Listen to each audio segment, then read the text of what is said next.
So, it has been about 2 months now since the release of Red Dead Redemption 2, and I have finally managed to pull myself away from the controller long enough to sit down and talk about it for a few minutes, to make a video about it. Now, look, this isn't a gaming channel. I don't do proper reviews here, and I'm not likely going to touch on a whole lot that most of you haven't already heard or aren't already aware of. There are already a myriad of other videos out there detailing all the ins and outs of this game. But look, I love the game, all right, and I make YouTube videos, so I'm gonna make a YouTube video about this game. Fuck you. Look, just when you first start this game up, or at least when I first started it up, it was kind of intimidating. It feels overwhelming, like how expansive the map is. All the shit to do, all the stuff that you got to feed yourself, you got to shave, you got to feed your horse and bathe your horse and all the at first it's a little overwhelming, but it just all that stuff just adds to the immersion. This game feels about as close as you can get to living in Westworld. And it's an open world game, but the level of detail is just astounding. The graphics, everything, and the story is equally as impressive. Initially when we got the first couple trailers for this game, I was a little skeptical, and maybe I was a little bit bummed out at the fact that we had this other character that wasn't John Marston. I was kind of looking forward to being, yay, it's a prequel. Maybe we'll get to control John again. And then when I found out we had this new guy, I was kind of, But you know what? As the game progresses, as the story progresses, I found myself warming up to and identifying with Arthur Morgan more and more. And by the end of it, I have to say that, he may have well surpassed John Marston as my favorite video game protagonist of all time. It's neck and neck. I still love John, of course. But I feel that Arthur's arc is far more interesting. John is presented immediately as a good guy. He's trying to do right by his family. Yeah, he's got some things he's not proud of in his past, but Arthur, his story is just so much more nuanced, and you get to experience so much more with him. And by the end of it, it's spoiler warning. When Arthur finally gets sick, man, it was heartbreaking knowing what his fate was going to be. I was like, God damn it, here we go again. You broke my heart when you killed John, and now you're doing it again. But God damn it, it was so emotive, and the story is just phenomenal. Let's just pause right there and talk a little bit more about the graphics, the details in this game. Look, I'm playing on the original Xbox One, which is the shittiest version that you can get. And it still looks amazing. I mean, just the stuff that, people grabbing the body part that you shoot them in, just how gorgeous the environment looks. Little details like, the patches of hair that don't grow on Arthur's chin, the grain and the wood of the guns. It's just fucking unbelievable. The fact that you lose weight and it shows when you don't eat enough. That your horse gets dirty. And it's just, and when you're walking through, like a sunlit area, your ears turn red from the sun shining through it. It's just fucking crazy. And then as far as the NPCs go, I mean, look, even the second tier characters are one thing, but like the C and D tier characters, even they feel like they're just part of the fucking living, breathing world that Rockstar has created here. They don't feel like, bullshit characters. And, the secondary characters like Charlotte, for instance, it's like, wow, man, some of these characters are as fleshed out as like the main story characters. I mean, just so the attention to detail is, again, it's on another level. It's almost unprecedented. As far as once again, the graphics. I mean, we have an open world sandbox game and the graphics look like a Naughty Dog title. The attention to detail within the story. I mean, speaking of attention to detail in the story, how about Arthur teases John about not being able to swim because there was no swimming mechanic in the first title. Can't herd, can't swim. Give it a rest, will you? And then I'll be goddamned if by the time you finally get to control John Marston toward the end of the game, he can't fucking swim. So just because there was no swimming mechanic within the first title, they decided for the sake of continuity, John Marston, your abilities controlling John are going to be limited versus your abilities as Arthur Morgan. So, I mean, in a way, it kind of sucks, but in a way, it's pretty cool because that's again just remarking on that attention to detail within this game. And again, beyond just like the smaller details, the graphics, shit like John Marston not being able to swim, I'd say that one of the standout things again is just the level of emotion that I was able to feel while playing the story. And I have to say, of all the moments, as great as Arthur was, my favorite moment was when John Marston finally picks up his guns again. Jim Milton rides again. I'd say when he approaches those bandits and when that fucking theme kicks in.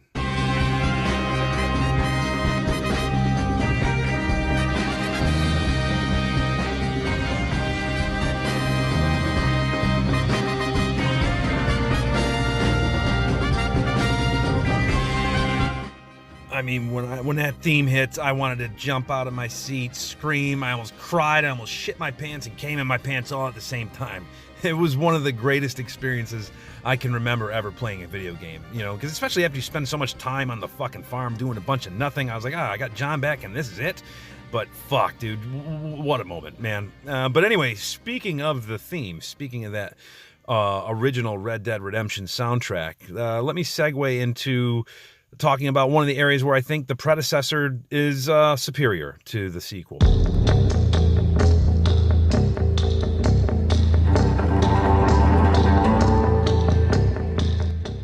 And starting there, I'm not.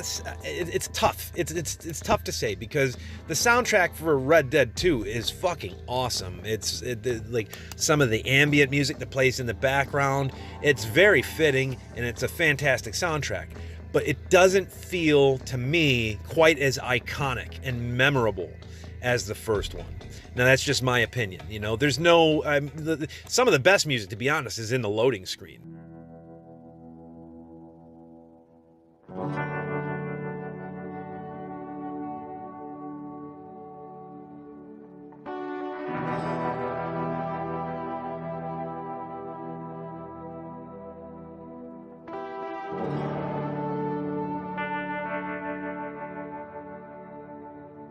I'll be honest, sometimes when I'm sitting through a loading screen, I almost don't want it to end. So the soundtrack is fantastic, but I do feel that Red Dead Redemption 1 still has the edge in that regard. And the other thing that I guess if I'm going to sit and nitpick, it would be the voice acting. Now, that's not to say that the voice acting is bad overall, but as great as Rob Wheathoff, if that's how you pronounce it, if it's not, I apologize. But the guy who voices John Marston, there are a couple parts where it just seems a little off. I don't know, almost like he was phoning it in. It's not too bad, but there was definitely, I felt like there was a difference between then and now. Okay, maybe he's a little rusty. He's been out of practice for a while since he's kind of retired from voice acting, but it wasn't enough to ruin anything. On the other hand, I don't know what the chick's name that voices Sadie Adler is, but yeah, she can kind of fuck off. You got him? You got him? You got him? She's not the worst thing I've ever heard when it comes to voice acting, but boy, you can tell she's not an actual Southerner. And in fact, if I'm being 100% honest, you can kind of tell that Arthur Morgan, I can't remember that guy's name either, but you can kind of tell he's not a Southerner. Now, he does a great job for the most part, but there just are a couple different little tells. But that's if you're overanalyzing it, which I have a habit of doing sometimes. But, so the voice acting was maybe a little better in the first one. The soundtrack is debatable, but in my opinion, I feel that the first game's soundtrack is superior. But that's about it. Other than the fact that, there is one other thing that just came to mind. Some of the button configurations, using left trigger to do almost anything can come at a cost when you're just kind of trying to grab a drink at a bar and you accidentally fucking pull a gun on someone. But that's it. That's the end of the list of nitpicks that I really have. For the most part, this game is just the way that you're able to play it. I mean, you can sit there and drive through every story mission. You can get sidetracked for hours and hours on end and hardly ever do a story mission. It just all depends on your approach. For me, it was kind of just a mixture. I would do a story mission when I felt like doing it. And, you know, I would go out and explore the world, do some hunting, get in a few fist fights. And, you know, just it was a great immersive experience with a fantastic story to go along with it. And I will say that my approach also lent itself to playing as a good guy. You know, whether it was John Marston, whether it's Arthur Morgan, I feel like the game presents both of those guys in mostly a favorable light. Like I said, Arthur's a little more complex than John, but even playing as Arthur, I never wanted to be that guy just going around robbing people and fucking being a murderous prick. Fortunately, we have Red Dead Redemption 2 online beta now, and that has enabled me to create the biggest, fattest, nastiest, gnarliest shitheel character I possibly could and just completely get all that shit out of my system. Just beating people, robbing people, just being an overall prick, right? It's fucking glorious. And, you know, that's honestly, I'm not one for online games all that much, but it's been a great hoot to get together with my friends and just kind of be the scourge of the countryside. Now, that said, the online mode comes at a fucking cost. It comes at the price of there are other like-minded people out there trying to fuck with you. And I will say that, you know what, I don't really go out of my way to fuck with actual players. You know, I'm not trying to be a griefer. I'm not trying to, you know, piss in anyone's cornflakes and fuck with people who are all by their lonesome, just trying to collect a few pelts and, you know, pick some herbs. You know, I find myself wondering what kind of person does that shit. You know, but if I think about it too long, I just get pissed, and you know, I'm not trying to go there. But yeah, man, online mode, it's not without its flaws. You know, the economy's been iffy from day one. I feel like at this point they've kind of got a little bit of a handle on it. I'm not too thrilled about the idea of pay to win, as it seems they're kind of lending the gold bars to.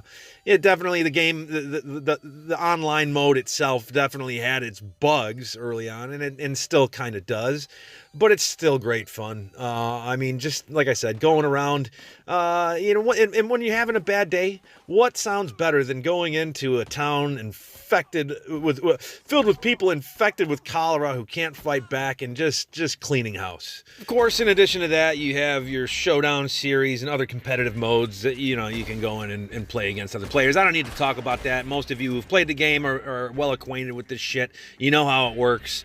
And it is what you would expect it to be. Hopefully, I will say I'm not sure what the beta really represents anymore. It feels like this is the full online game, but we'll see, I guess.